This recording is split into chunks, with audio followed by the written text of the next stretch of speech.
Well, that was fun. Thank you. So we are so grateful this morning to have Reverend Felicia Searcy here with us. And I'd like to just read a few words about her. She pioneered and served Unity of Murfreesboro, Tennessee for 15 years as their senior minister. And she now travels around the country as a speaker, trainer, and award-winning transformational life coach, sharing a 5-step formula that she has used personally to grow her transformational business by 800% in 3 years. Wow. Helping thousands of people achieve their natural state of greater wealth and success. And this is what she has come here and has in store for us today. She has shared the stage with internationally known speakers such as Mary Morrissey, Dr. Paula Fellingham. She is also a writer and author of Do Greater Things, Following in Jesus' Footsteps, published by Unity House. Reverend Felicia now lives a rich, abundant life in Thousand Oaks, California, with Michael, her husband of 26 years. And we are so grateful to have you here today. Let's have a warm welcome for Reverend Felicia.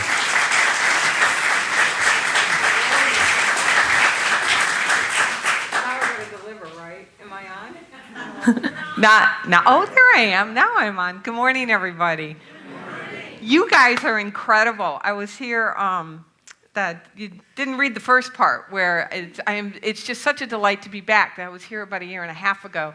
Reverend Larry had just come on within the last couple of months, and truly remarkable what you all did in terms of laying the foundation, the work that you did ahead of time, and then the work that you've done since. And it's evidence. It's evidence of Reverend Larry's leadership, and it's evidence of who you are in state of awareness and consciousness. So it's an honor to be in the company of masters.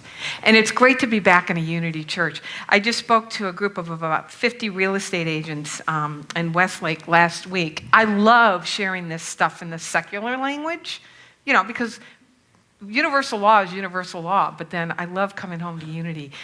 You guys are my peeps. So, all right, let's get started. This is money. Yeah. I love money. I love money. Mwah! I love the way it feels. I love the way it smells. If I could figure it out, I'd get money recipes and put it in my food. I want more and more and more money. I'm obsessed with money. Okay, I'm going to put this back in my pocket.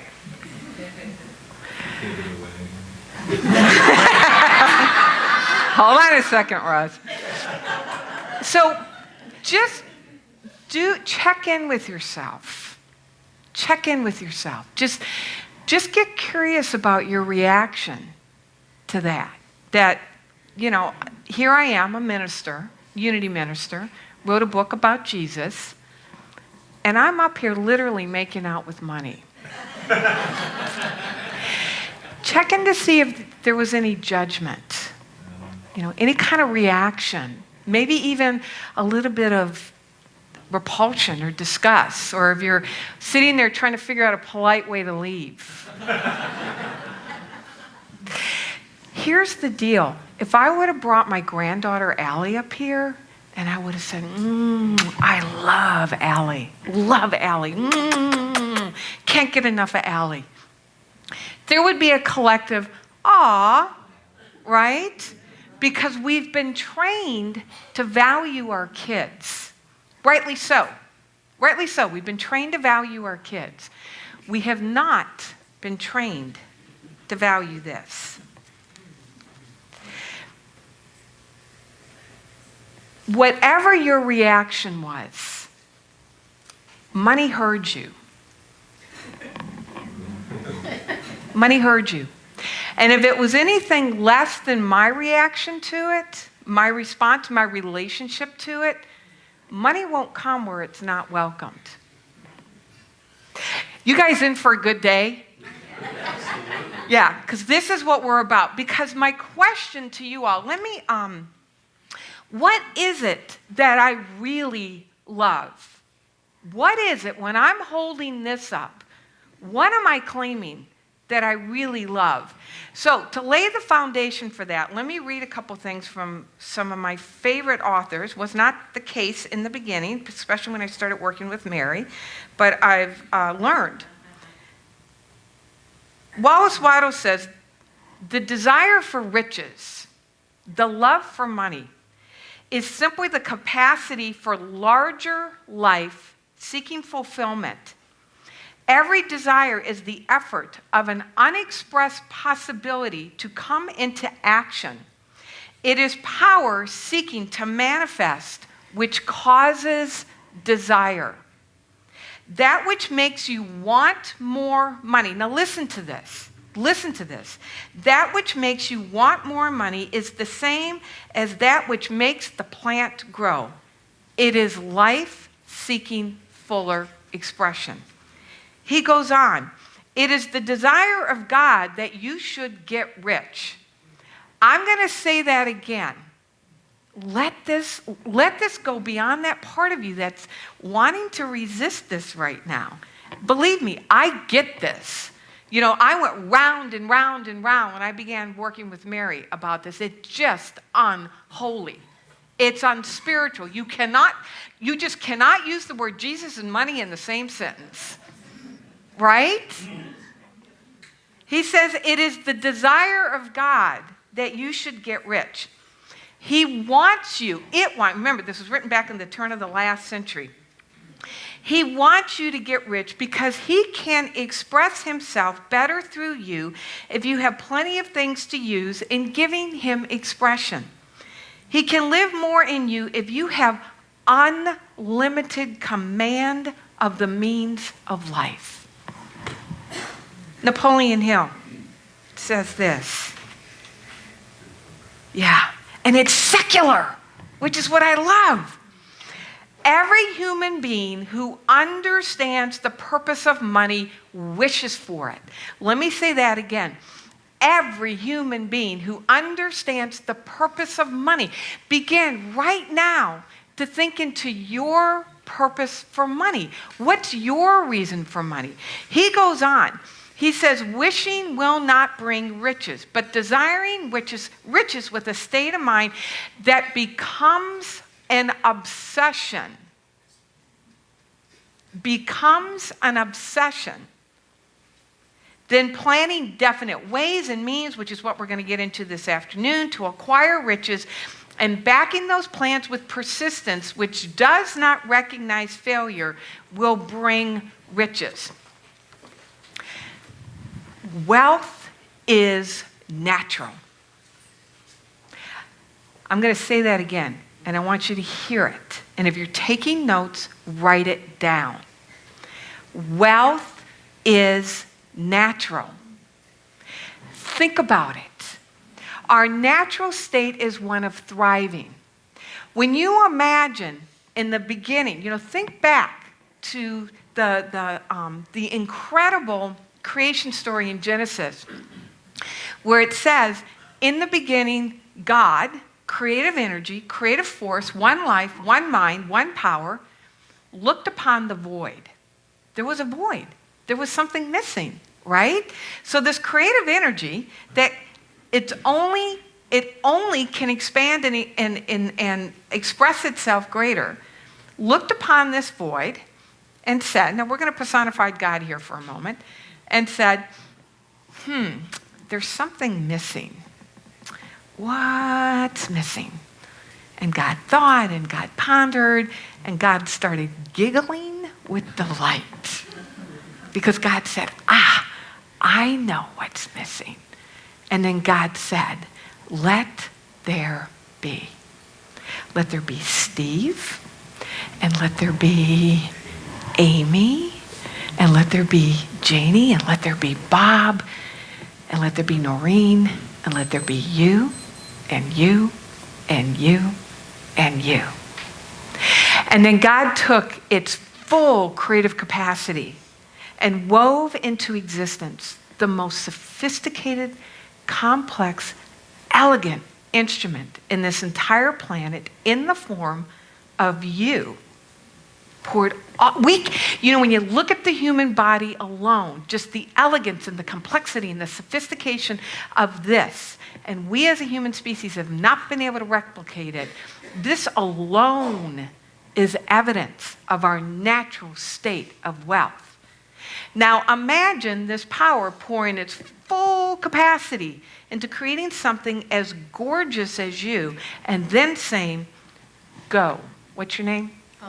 Alana, go, have a mediocre life. I'm staying with you, Alana. Right? Go, have a life where you got to look at your checkbook to determine if you want to do something that you really, if you can do something that you really want to do.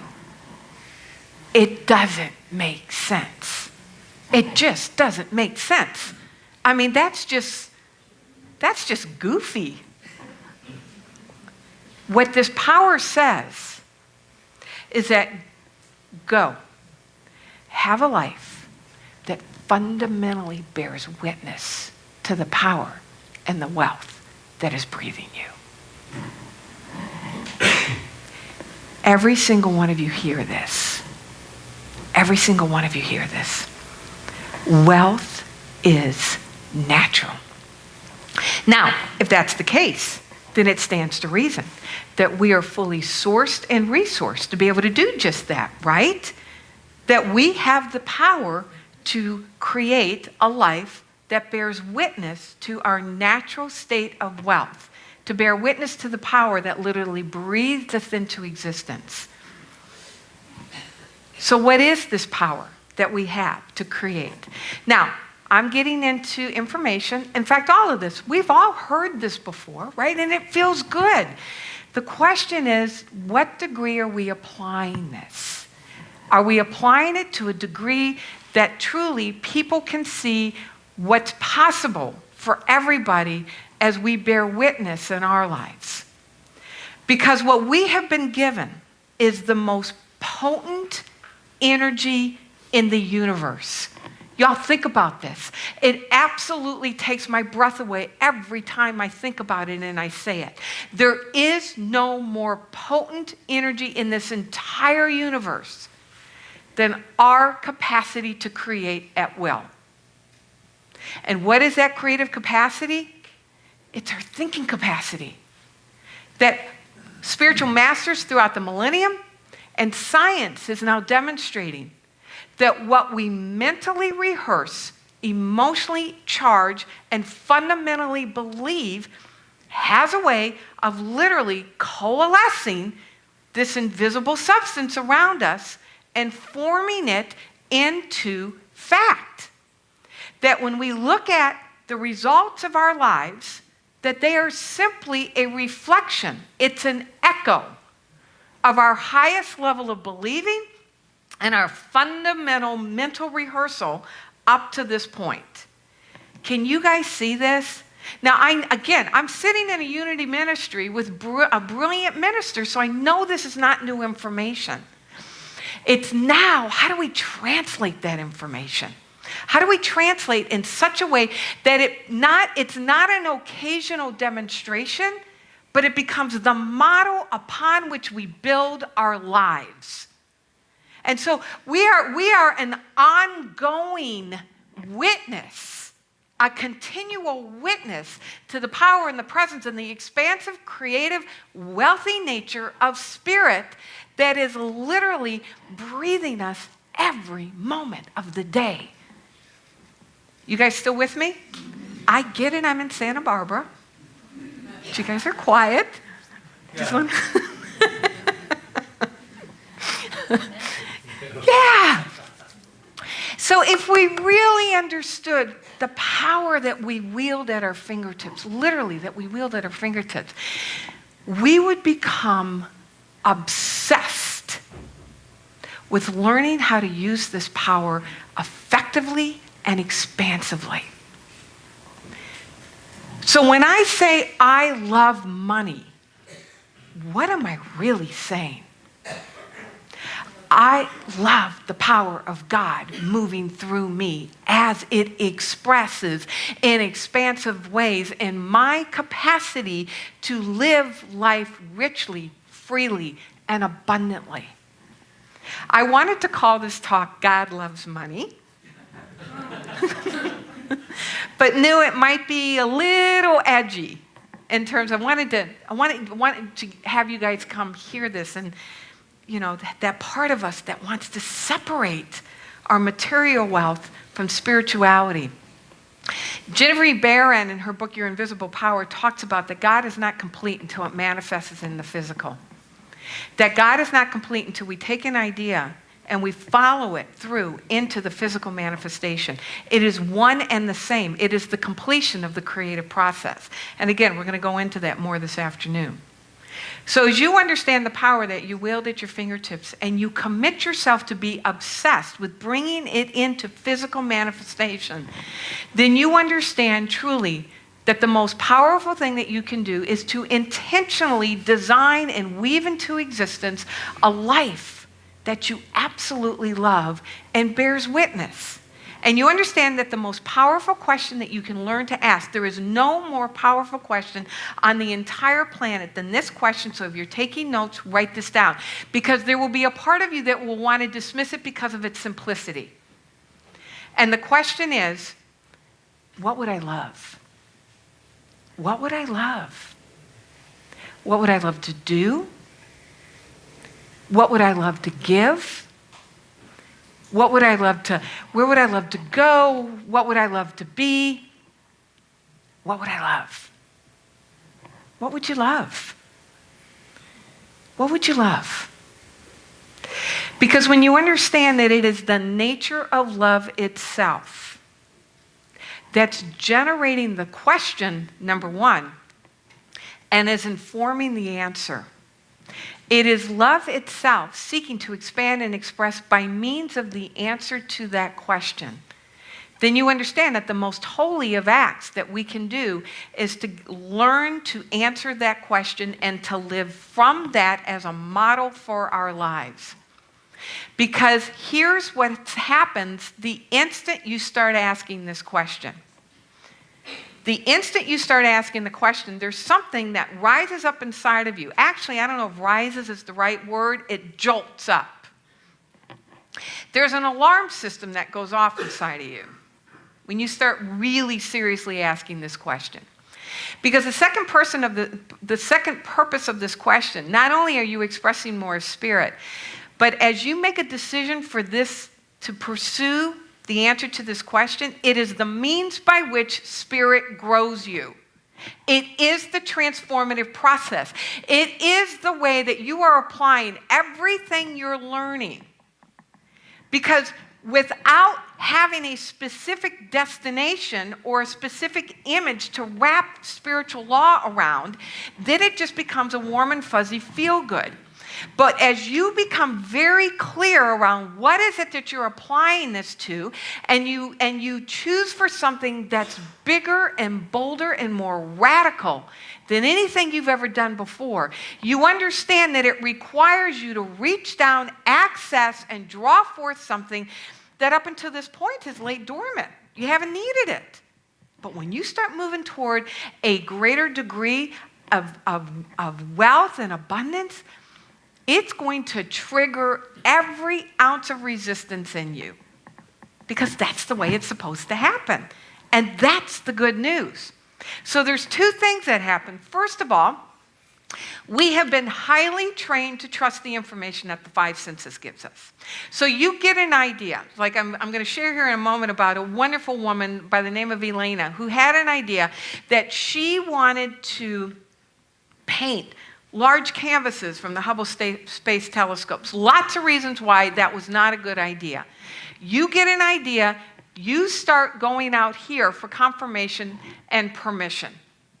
Your facts out here are not going to give you permission to do something bigger and bolder, because your facts are simply a reflection of your highest level of awareness to date. To go where you want to go requires a greater degree of faith and awareness and boldness and courage. So part of this process is learning to trust the life force greater than what the facts are telling you.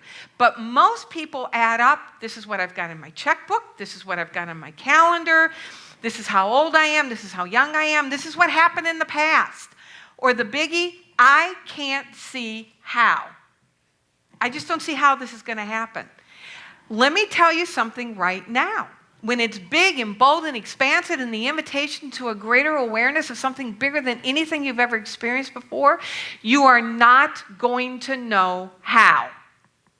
You're not going to know how. This isn't simply cleaning your garage out. It's stepping into something so much more expansive than anything you can ever imagine before. Here's the second thing that happens. There's an alarm that literally gets triggered inside of you. Right now, and I love how science is backing this up, you are neurologically wired for your level of success. Whatever that is, whatever your current level and definition of wealth is, you have neurological pathways that match that. Literally, we're sending out an energetic signature that is coherent with what our level of success has been up until this point. And I don't care if it's 100,000, look at income, because we're talking about money today. 100,000 annually, 1 million annually, 10 million annually. Anytime you start thinking about doing something more expansively, there is literally a trigger that gets flipped. And that there's this reaction inside where you find yourself literally watering down the image, because all the alarm bells are going off. And again, this is what will stop people in their tracks, which is why people will make incremental changes. But when it comes to quantum leap changes, when I look back over the last 3 years, and I've looked at, wow, my results have grown by 800%. That's not an incremental change. That's a quantum leap change. And I realize it's due specifically to a formula, a system of structure, and a very clear vision that as I have applied that as the model for my life, it just keeps growing and growing and growing. And what I love about it is that it's repeatable. And it's repeatable for anybody who dedicates themselves to learning this, applying it, and making it welcome. So as you learn the system, and as you become willing to take persistent, consistent action, and you give yourself permission to experience more wealth, and you support your nervous system to allowing that new degree of abundance, you will watch your results change. You will watch you living your natural state of wealth. So let me ground this in 2 quick stories so you guys can see this illustrated. Again, my own situation. I've been a student of New Thought for decades. Heck, I preached it, right? Made terrific changes in my life, and there was still something missing. I had a work that I was pouring myself into. I was in love with it. I'd get up to a certain point, hit that ceiling, slide right back down. Get it back up to a certain point, hit that ceiling, felt like it was beginning to shift, slide right back down. Can anybody relate to this? Yeah, it's like, it's like the 2-step with success, success, failure. Although it's not, it wasn't failure, because the thing about it was my life was not horrible. My life was actually pretty good, but it was an almost it. It was an almost it. And I knew that there was something so much more available, possible for me. How could it not be? We live in an abundant universe. I can remember one day in particular, and it wasn't like a horrendous day. It was an average day. It was an average day of feeling frustrated with average, knew I wanted more, knew I'd gone as far as I could on my own. The way I was studying was not getting me to where it was that I wanted to go. Made a decision to seek people out that were teaching it and proving it in the results of their life, sat at their feet, Literally, I don't know that there's maybe a handful of us that have studied as personally, particularly with Mary Morrissey, as I have for almost 5 years now, consistently and persistently have applied it in my life, now have the opportunity to share it with thousands of people. And not only has my own life transformed, but I've watched other people, and I've got some folks sitting here that watched your life transformed as you applied this system. It's learning how to make welcome, literally rewiring your nervous system to make welcome a greater degree of good. Increasing your habit for wealth. Increasing your habit for wealth. The other piece about the 5 senses, that when you get an expansive idea and you're going out and you're looking in your world for evidence, how the information that the 5 senses gives us will just shut it down quicker than anything, if unaware. Elena, wonderful woman in South Carolina, had the opportunity to serve with the work that I'm doing in the world. 72 years old. She was a very successful portrait artist. In fact, she had a piece hanging in one of the state buildings in Charleston, South Carolina. 72 years old, got impacted by the economic situation, watched her retirement accounts go down. Ooh, somebody's got God calling. Yeah, just heard the ding, ding. Was watching her retirement account go down. She allowed herself to feel the feeling of fear, and began to frantically think, what can I do to generate more money? Instinct from fear says to go back and do what you knew to do and what in the past was successful. She realized she didn't want to do that. There wasn't a single cell in her being that wanted to go back and do what it was that she was doing before. She took the bold step, number 1, of gaining support, learning a formula, started applying the formula, and began to think into something different. Now, here's the transformative process. Here's the act of faith. The act of faith is to take the action step that is coherent with what you desire, rather than collapsing back to what you've done in the past. The question to ask as you're doing this is, if I really believe this dream was possible, what's the action step that's coherent with this definition of wealth? Write that question down, everybody, because that is the transformative question. Because what we typically ask ourselves is, what is it that I can do in this moment? What are my conditions giving me permission about? What is the prudent, sensible thing for me to do?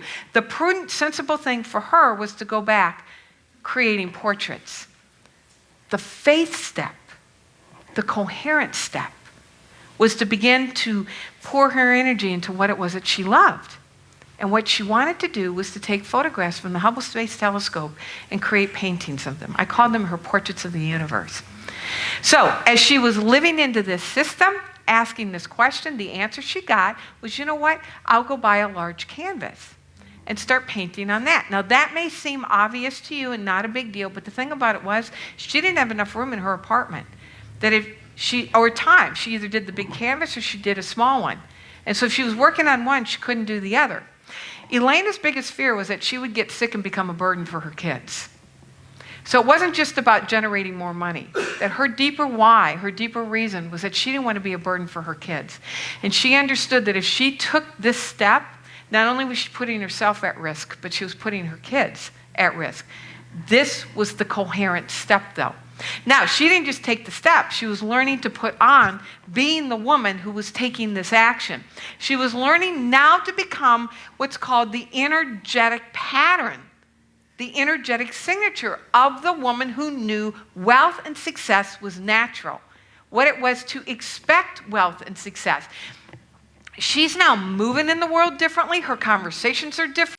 She's accessing different ideas. She's making herself available to opportunities and resources that have been there all along, but they're not available to someone who's sitting at the stage of, you know what, I can't do this because. It's like, I'm the woman doing it. And we all know what happens when we do this. that as she was painting, as a woman who was wealthy, doing this work, out of the blue, she gets a call. Somebody who heard about what she was doing, interested, came over, commissioned. She started getting paid for what she was doing. Now, we know this happens. The thing about it is to cause this to be the model upon which we build our life. Because once Elena did that, then she went on to the next step, which again, there was a financial consideration. She then rented a bigger space. She had to breathe into a bigger rent. She took on a partner, which, was a financial consideration. She started teaching art lessons. She started entering art shows. I mean, her whole world came alive as she made a decision to become wealthy as her natural state. Now, I've lost touch with her. I don't know if she's continuing this.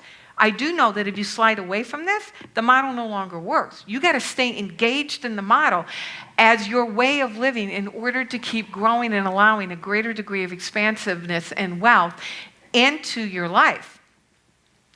And the thing is, again, what happened for Elena can happen for everybody. It's the pattern, over and over and over. So my question for you, what's your big canvas? What is it that you are obsessed about that translates into this? What's the definition of wealth, which is really freedom for you? Because that's your life force seeking a larger, more expanded version of you. And it is the way that you bless and contribute to the world. So, homework. I'm going to really encourage you to come this afternoon because we're going to get much deeper into this. Help you get a very clear image of what is it that you're really obsessed about. What is your highest form of contribution? When you're living a life that you love, that is your highest form of contribution. When you're living a life of wealth, that is your highest form of contribution. Come this afternoon. Let's get clear around that. Some of you may think you have plans. I love the fact that as an adult, you can change your plans. You just simply have to make a decision for it. I had a client in Minneapolis who swore to me she couldn't come. Helped her realize you can make a decision. You have access to different ideas once you make a decision. She made the decision, switched things around. It was amazing how quickly she went from I can't do it to, oh, well, maybe I could. And things began to switch around. She made a decision to step into a very structured system of support. Within 3 months, her business that she had on the side doubled to the point where she is now actively, fully engaged with growing it, knowing come August she's leaving her job as a corporate trainer and stepping full-time into work that she loves, contributing in a way that she absolutely loves. Change your plans. Change your plans. Understand that wealth is natural. Having this in your pocket is the most natural thing in the world because what you're really obsessing is the way that you can live a life that bears witness to the power that breathes you. Learn to live from the motto, what would I love? Ask the question, what action is coherent with my faith? Take persistent and consistent action. Get support. Come to church. This is what we teach. And celebrate along the way. Because I want you to get quiet and imagine a world where every man, woman, and child were living a wealthy life. That truly is the kingdom of heaven here on earth. God bless everybody. See you this afternoon.